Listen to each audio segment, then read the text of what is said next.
The morning sun glinted off the glass facade of Wilson Marketing Agency as Emma Thompson stood on the pavement, taking a moment to steady her nerves.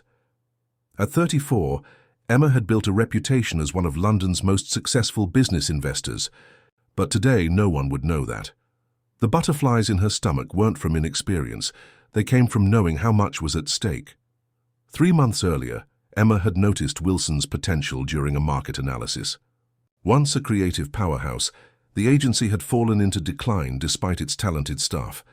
The numbers suggested mismanagement rather than lack of skill. "I could simply fire half the leadership team after acquisition," she had explained to her trusted lawyer James William over coffee in her Kensington office. "But that doesn't tell me why good people are leaving or why client satisfaction has plummeted." James had frowned, adjusting his wire-rimmed glasses. "So you'll what, work there? As yourself?" Emma had smiled, stirring her tea. "Not as myself. As Emma Thompson, recent marketing graduate with 2 years of experience at a small firm that conveniently closed last month. I need to feel what everyday employees feel, see what clients experience. No special treatment, no corner office. I want to understand the real problems before I try to fix them." "It's unorthodox," James had admitted. "But then, conventional approaches haven't saved Wilson, have they?" Now standing before the building she technically owned, Emma touched the simple gold necklace at her throat. Her mother's, a reminder of the values that guided her success. Her usual designer wardrobe had been replaced with a modest navy blouse and grey trousers from the high street. Her naturally curly hair, usually worn proudly loose, was pulled back into a neat bun. The weathered handbag she carried contained none of her usual tools of the trade. No premium tablet, no business cards, identifying her as CEO of Thompson Investment Group. "Just breathe," she whispered to herself. "You've pitched to billionaires. You can handle one day of being entry-level again." The revolving door whispered as she entered the lobby. Immediately, Emma noticed the disconnect between appearance and reality. The reception area aimed for impressive, high ceilings, modern furniture, but the details told another story. The plants were wilting from neglect. The magazines were 6 months out of date. A ceiling tile above the waiting area was stained yellow from an old water leak. The receptionist, a young woman with kind eyes and a tired smile, looked up from her computer. Her name badge read, Olivia. "Good morning. Welcome to Wilson Marketing." Olivia's voice carried a genuine warmth that contrasted with her obviously dated computer equipment. "You must be the new content specialist. I've got you right here in the system. Emma Thompson." "That's right," Emma confirmed, offering a friendly smile in return. "It's my first day." "Lovely to meet you, Emma. Mr. Parker will be down to collect you shortly." Olivia lowered her voice slightly. "He's running a bit behind this morning. Would you like a cup of tea while you wait?" "No, thank you. I'm fine." Emma took a seat in one of the waiting area chairs, noticing how the leather was cracked along the seams. As she waited, Emma observed the flow of the office. Employees hurried past reception, few making eye contact or offering greetings. A young man with a portfolio nearly dropped it when an office door slammed somewhere out of sight. 2 women passed by, speaking in hushed, frustrated tones about a deadline being moved forward without notice. "4th time this month," one whispered. "I don't know why I bother making plans anymore." 15 minutes stretched to 25. Emma used the time to note how the building directory hadn't been updated. It still listed departments that, according to her acquisition paperwork, had been dissolved over a year ago. Finally, at nearly 9:30, Robert Parker appeared. He was tall and fit, with perfectly styled hair and an expensive watch that caught the light as he checked the time with an irritated glance. Everything about him projected authority, from his tailored suit to his brisk pace, yet he carried none of the warmth of true leadership. "Thompson," he called out, not bothering to approach her directly. Emma stood. "Yes, I'm Emma Thompson." He gave a curt nod, eyes already moving past her to check his phone. His handshake was perfunctory, his palm barely making contact with hers before withdrawing. "You're late," he said, though he was the one who had kept her waiting. "My appointment was for 9 o'clock, Emma replied calmly. "I arrived at 8:45. Robert looked up from his phone, clearly unused to being corrected. He gave her a quick, dismissive assessment, his gaze lingering a moment too long on her modest clothing. "Right. Well, follow me," he said curtly, already turning toward the lifts. "I've got a busy schedule today. The quarterly review is tomorrow, and I don't have time for the usual hand-holding." As they rode to the third floor, Robert spent the entire time messaging on his phone, not offering a single word about the company or her role. Emma noticed he didn't greet the older gentleman who joined them for 2 floors, though the man nodded, politely to both of them. The office layout revealed volumes about the company's priorities.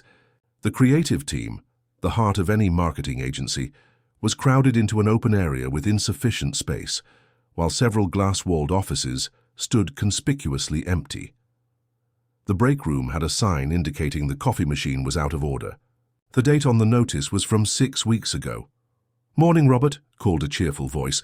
A middle-aged woman with a bright scarf approached, hand extended toward Emma. "You must be the new hire. I'm Margaret from Client Relations." Before Emma could respond, Robert stepped between them. "She's got orientation first, Margaret. Plenty of time for introductions later." Margaret's smile faltered. "Of course. Just wanted to say hello." Robert led Emma to a desk positioned in the corner farthest from the windows. The computer looked at least 5 years old, and the chair had a visible tear in the seat cushion. "This is you," he said, dropping a thick stack of papers beside the keyboard. "Your login details should be in your email. IT sent them this morning. Your probation period is 3 months standard procedure." Emma nodded, taking in the workspace. "And what will my primary responsibilities be?" Robert's phone buzzed, and he glanced at it before responding. "These client reports need analyzing and reformatting according to the new template. The old one isn't working anymore. I need them completed by tomorrow morning for the quarterly review." Emma leafed through the stack. There were at least 15 separate client folders, each containing multiple documents. "All of these by tomorrow? Is that a problem?" Robert's tone carried a clear challenge. "Not at all," Emma replied evenly. "I just want to ensure I understand the priority. The priority is getting it done correctly and on time." He checked his watch. "The team meeting is at 2. Don't bother preparing anything. Just listen and learn how we do things here," Emma began to ask another question, but Robert had already turned away, calling over his shoulder, "Any technical issues, ask Oliver in IT. Any other questions can wait until I'm less busy." Alone at her desk, Emma surveyed her temporary kingdom. An outdated computer, a broken chair, and a mountain of work, clearly meant to overwhelm a new hire. Around her, employees worked with the quiet tension of people under constant pressure. No one seemed to notice her arrival, or perhaps they were simply too focused on their own deadlines to welcome a new colleague. Emma booted up the ancient computer, which took nearly 4 minutes to load. While waiting, she discreetly made notes. On her personal phone, documenting her first impressions. 3 months to turn this around, she typed, starting with the broken coffee machine and ending with the broken leadership. As the computer finally came to life, Emma smiled to herself.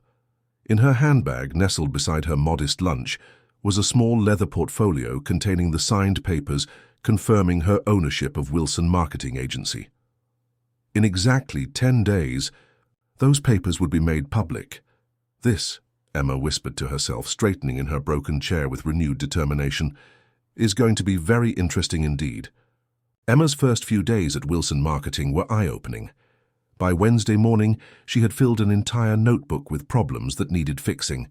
The talented creative team constantly had their best ideas pushed aside. Client emails sat unanswered for days. And Robert Parker, who should have been leading everyone, spent more time at expensive restaurants than his desk.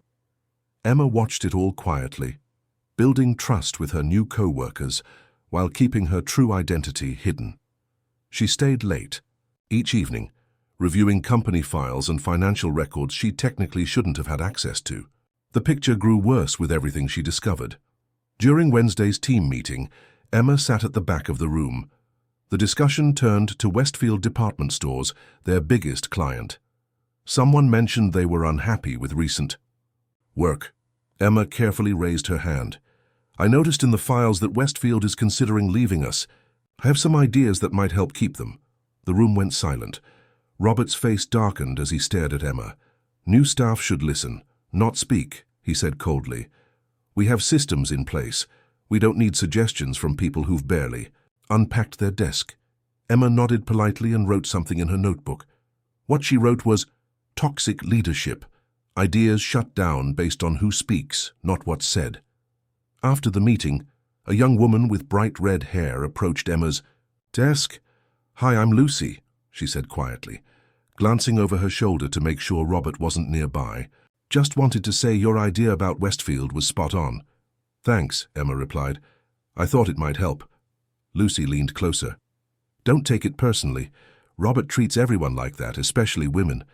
The only ideas that get approved are from his golf buddies. The rest of us just keep our heads down." "How long have you worked here?" Emma asked. 3 years. I'm a senior designer now, though you wouldn't know it from how I'm treated." Lucy sighed. "I've got 2 job interviews next week. Most of the good people are looking to leave." Emma nodded sympathetically. "That's a shame. Your portfolio is impressive." "Thanks for noticing," Lucy smiled sadly. "Anyway, welcome to Wilson Marketing. Some of us are nice, I promise." That afternoon, Emma watched as Robert took full credit for a brilliant advertising campaign that Thomas, a quiet copywriter with thick glasses, had created. When Thomas tried to mention his contribution during the client call, Robert spoke over him. "As I was telling you, this concept came to me during our last strategy session," Robert said loudly, winking at the client. "Sometimes inspiration strikes, at just the right moment." Thomas slumped in his chair, defeated. Later, Emma found him in the break room, staring at the still broken coffee machine. "Your campaign concept was brilliant," she told him. "The tagline especially." Thomas looked surprised. "You think so? Thanks, not that it matters." "It matters," Emma said firmly. "Good work always matters in the end." The next morning, Emma arrived at 7:30, much earlier than required. She wasn't the only one. Half the creative team was already there, trying desperately to meet impossible deadlines. Emma rolled up her sleeves and quietly helped where she could, offering to proofread copy or research information. By lunchtime, she had learned even more troubling facts. The accounting department regularly made billing errors that upset clients. 3 senior designers had quit in the past month alone. The office manager had been begging for basic supplies for weeks. Late that afternoon, while organizing the Westfield presentation for tomorrow's important meeting, Emma spotted something alarming. The market analysis contained completely wrong data about customer shopping habits. If presented, it would make Wilson look incompetent and likely cause Westfield to take their business elsewhere. Emma carefully prepared a corrected version with proper citations and up-to-date research. She printed both versions and walked to Robert's office, knocking gently on his door. "Mr. Parker," she said, keeping her voice respectful, "I believe there's an urgent issue with the Westfield presentation for tomorrow." Robert barely looked up from his phone. "I checked it already." "Yes, but the market analysis contains incorrect data," Emma persisted, placing both documents on his desk. "This section here shows statistics from 2019, not 2025. And this consumer trend information is outdated. If we present this, are you suggesting I don't know how to do my job?" Robert stood up suddenly, his voice rising. His face flushed red as he glared at Emma. "I've been in this industry for 15 years. You've been here for 3 days. Other employees in nearby desks pretended not to listen, but Emma could see them tensing up. "I'm only trying to help," Emma replied calmly. "The client might—" "Well, don't," Robert snapped, pushing the papers back toward her. "Know your place. This meeting is too important for last-minute changes based on a newcomer's opinion." Emma picked up the papers and nodded. "I understand. Thank you for your time." As she walked back to her desk, Emma noticed Lucy and Thomas exchanging worried glances. They knew what would happen tomorrow. The Westfield meeting would be a disaster, and Robert would blame everyone but himself.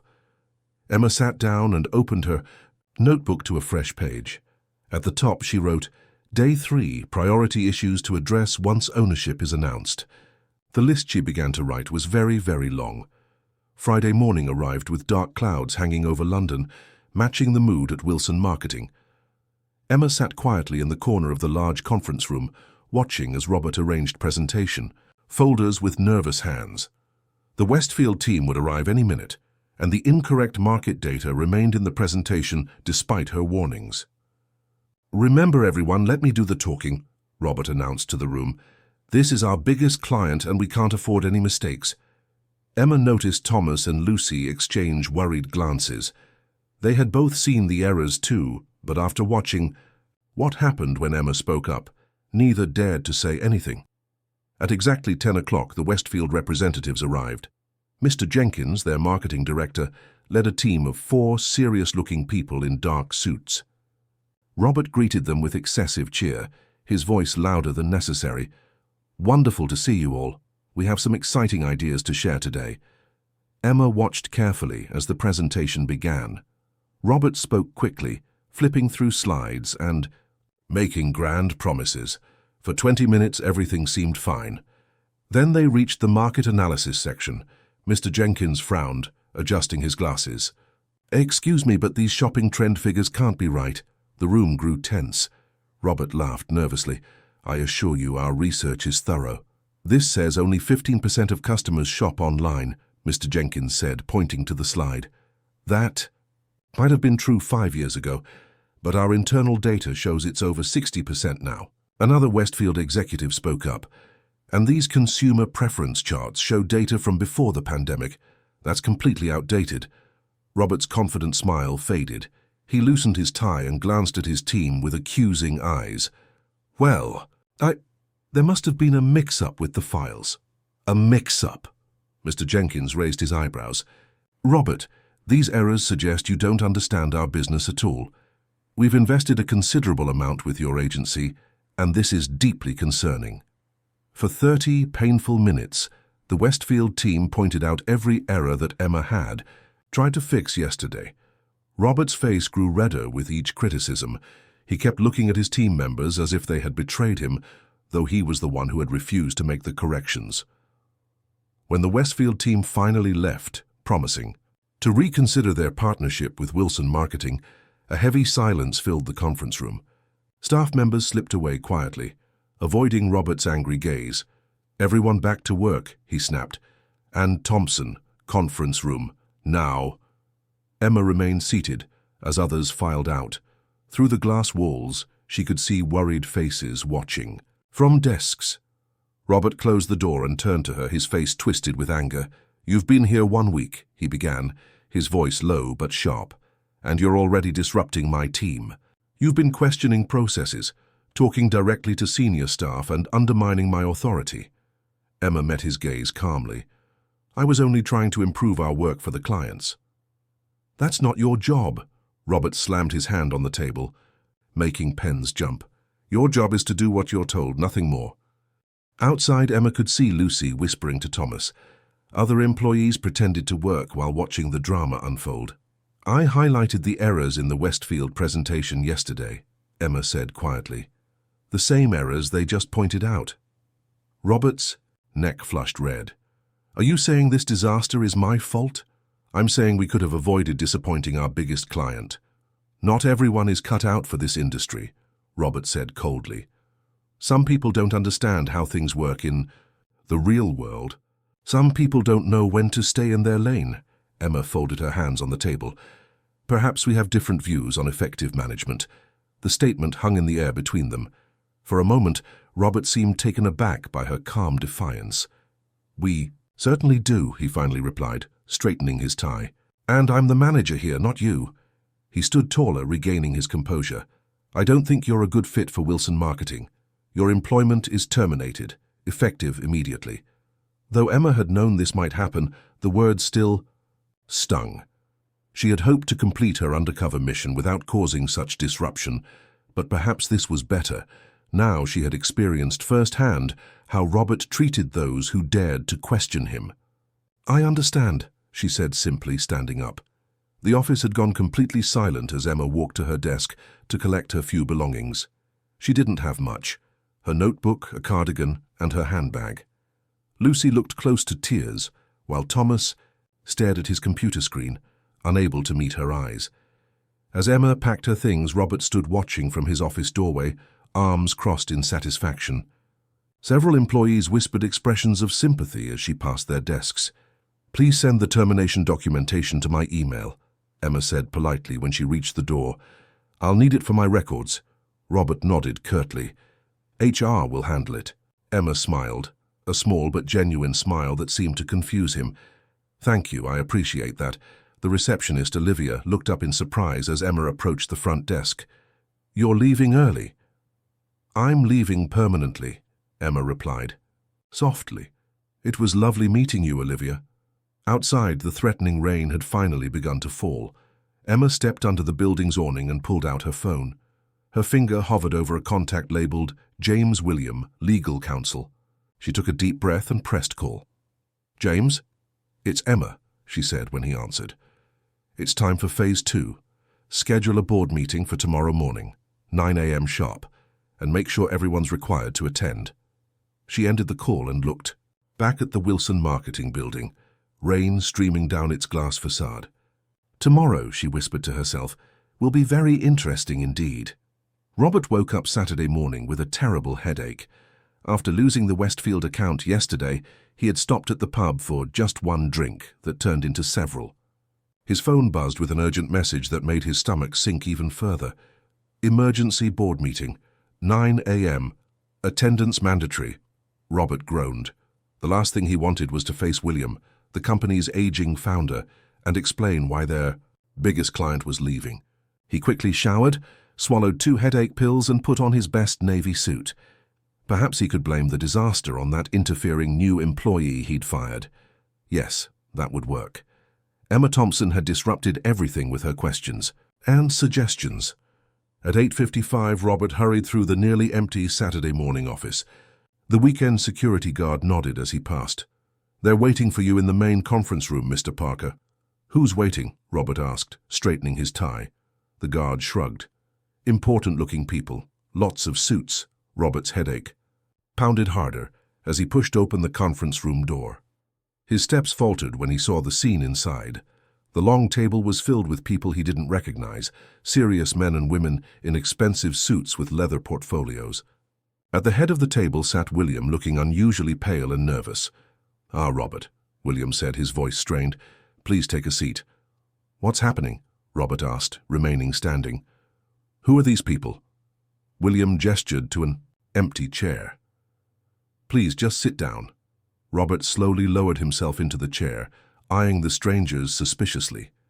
He recognized a few as board members, but others were completely unknown to him. The door behind him opened again. Robert turned, expecting another board member. Instead, he froze, his mouth falling open in shock. Emma Thompson walked in. But not the Emma from yesterday with her simple clothes and pulled-back hair. This Emma wore a perfectly tailored charcoal grey suit with a silk blouse. Her curly hair fell freely around her shoulders.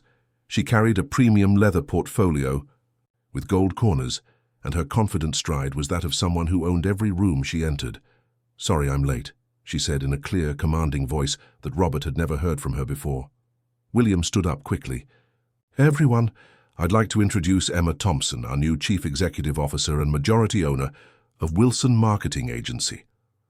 The room went completely silent. Robert felt the blood drain from his face as he sank deeper into his chair. This couldn't be happening. It must be some kind of joke. "Good morning, everyone," Emma said, smiling warmly at the shocked faces around the table. "I believe some of you already know me, though perhaps not in my full capacity." Her eyes met Robert's for a brief moment, but she showed no anger, no triumph, only calm determination. She opened her portfolio and pulled out a small remote. "For those who don't know me, I'm the founder of Thompson Investment Group. 3 months ago, my team identified Wilson Marketing as a company with enormous untapped potential. The acquisition was completed quietly last month." Emma pressed a button on the remote, and the large screen at the end of the room lit up with the Thompson Investment Group logo, followed by acquisition documents bearing William's signature. "Rather than immediately announce the change in ownership, I decided to take an unusual approach," Emma continued. "For the past week, I've been working alongside you as a new employee. This gave me invaluable insights into our company's strengths and weaknesses from ground level." Robert felt sick. Every interaction, every dismissive comment, every time he'd cut her off or taken credit for someone else's work. She had been watching it all, evaluating him. Emma clicked to the next slide. Wilson Marketing has incredible potential and talented people. The creative team is brilliant. The account managers are dedicated.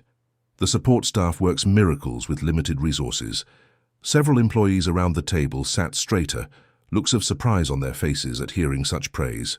However, Emma continued, her voice growing firmer, we also have serious problems with management style, employee retention and client relations. The next slide showed a graph of employee turnover, a sharp upward line over the past 18 months. In just 1 week as an entry-level employee, I witnessed talented staff being silenced, client concerns being ignored, and a culture of fear rather than innovation. Robert stared at the table, unable to look up as Emma detailed specific examples, all things she had personally experienced or observed during her time undercover. His hands trembled slightly as he reached for a water glass. The Westfield presentation disaster yesterday, Emma said, clicking to another slide, was entirely preventable. The errors were identified, solutions were prepared, and yet management chose to ignore the warnings. Lucy, sitting 3 seats away from Robert, nodded slightly. Other team members exchanged meaningful glances. This ends today, Emma said firmly, placing both hands on the table and looking at each person in turn. Wilson Marketing will become a place where talent is nurtured, not crushed, where ideas are welcomed, regardless of who suggests them, where clients receive our best work, not just what's easiest or fastest. The energy in the room had transformed. Where there had been tension and anxiety, there was now a current of cautious hope. I've prepared a 90-day transformation plan, Emma continued, distributing folders to everyone at the table. It begins immediately with leadership changes, resource reallocation, and client relationship rebuilding. She turned directly to Robert, who finally forced himself to meet her gaze. Mr. Parker, I'd like to speak with you privately after this meeting. As Emma turned back to continue her presentation, Lucy caught her eye across the table and smiled with newfound hope. Thomas, sitting nearby, sat straighter in his chair, a look of amazement on his face. The transformation of Wilson Marketing had begun. After the shocking board meeting, everyone expected Robert to be escorted from the building immediately. The staff whispered nervously as Emma led him to a private office. Through the glass walls they could see Robert's face change from anger to disbelief as Emma spoke. Nobody knew what was being said, but when they emerged an hour later, Robert still had his job. Emma called everyone together to explain her decision. I know many of you expected different news, she said, standing beside an uncomfortable-looking Robert. But I believe Wilson Marketing needs healing, not more division. Mr. Parker has been offered a choice: resign immediately or stay and complete an intensive leadership program while working under new guidelines. The room buzzed with surprise. Lucy raised her hand hesitantly. After everything that's happened, he gets to stay, Emma nodded. Everyone deserves a chance to grow, including those who've made mistakes. That's the company we're going to build, together. Robert looked at the floor as she spoke, his usual confidence gone. I've chosen to stay, he said quietly, and to learn. The changes began immediately. On Monday, workers arrived to find walls being removed from the executive offices. By Wednesday, everyone worked in the same open space, with small meeting rooms available when privacy was needed. The broken coffee machine was replaced, and fresh plants appeared throughout the office. Emma started each day walking the floor, talking with every employee. She held her first Speak Freely session on Friday, where staff could share ideas without fear. Many sat silently at first, too used to being ignored, but Thomas eventually raised his hand. The junior copywriters need more time with clients, he suggested nervously. It would help them understand the brief better. Instead of dismissal, he received approval. Excellent idea, Thomas, Emma said. Would you be willing to develop a program for that? I think you'd be perfect to lead the copywriting team. Thomas stared in shock. Lead? Me? Yes, you. Starting today. Similar promotions followed. Lucy became creative director, her bright ideas finally given the platform they deserved. The accounting team received new training and software. Even the receptionist, Olivia, was recognized for her client relations skills and moved into a customer success role. Most surprising was Robert's transformation. The leadership program wasn't easy. Twice he nearly quit when faced with uncomfortable feedback about his behavior, but each time Emma encouraged him to continue. "The hardest growth comes from facing our biggest flaws," she told him during a particularly difficult session. Slowly, Robert began to change. He learned to listen more, then speak. He practiced giving credit rather than taking it. His natural confidence, once used to intimidate, gradually became a tool to support others. Emma personally visited Westfield's headquarters to save their account. She brought Lucy and Thomas with her, showcasing their talents while honestly acknowledging past failures. "We're rebuilding from the inside out," she told Mr. Jenkins. "Give us 3 months to prove ourselves." Impressed by her honesty and the fresh ideas from Lucy and Thomas, Westfield agreed to a probationary period. 3 months later, Wilson Marketing was nearly unrecognizable. The office hummed with creative energy. Teams collaborated freely, ideas flowed, and work finished on time without the panic and late nights that had once been normal. Client satisfaction scores rose dramatically. New business inquiries came in weekly, many from people who had heard good things from existing clients. Robert worked harder than anyone to earn back trust. He took on challenging projects without complaint and mentored junior staff with surprising patience. During his 4th month of training, he asked to speak at a team meeting. "I need to say something," he began, his voice less confident than before. "I never realized how much talent I was wasting all around me. My own insecurity was hurting the team and the company. I was afraid that if others shined, I would become less important." He paused, looking around the room. "I was wrong. I see that now. And I'm sorry." The office fell silent. Then Thomas stood up and extended his hand to Robert. Others followed. It wasn't instant forgiveness, but it was a start. 6 months after Emma's dramatic reveal, Wilson Marketing won its first industry award for Most Improved Workplace Culture. The entire team attended the ceremony, cheering wildly when their name was announced. At the celebration dinner afterward, Emma found Robert standing alone, looking thoughtfully at the trophy displayed in the center of the table. "Penny, for your thoughts?" she asked. Robert turned to her with genuine emotion in his eyes. "I would have lost all this," he said quietly. "If you had been the kind of boss I was, I'd be unemployed right now. Thank you for seeing potential in me when I couldn't see it in others." Emma smiled. "The greatest leaders aren't those who never make mistakes. They're the ones brave enough to learn from them." Later that evening, Emma tapped her glass for attention and raised it high. To seeing people for who they truly are and who they can become. Sometimes the most valuable perspective comes from places we least expect. Across the room, Lucy leaned toward Thomas, her eyes bright with happiness. "Did you ever imagine our company could feel like this?" Thomas shook his head, smiling. "No, but it makes me wonder how many other workplaces could transform if leaders actually experienced life from their employees' view." Emma concluded her speech with words that would later appear on the wall of their office. "True vision means seeing through every pair of eyes, especially those most often overlooked." As the team celebrated into the night, the story of Wilson Marketing's transformation was just beginning to spread through the industry. It would inspire many others to question how they led, how they listened, and how they valued the people who made their success possible.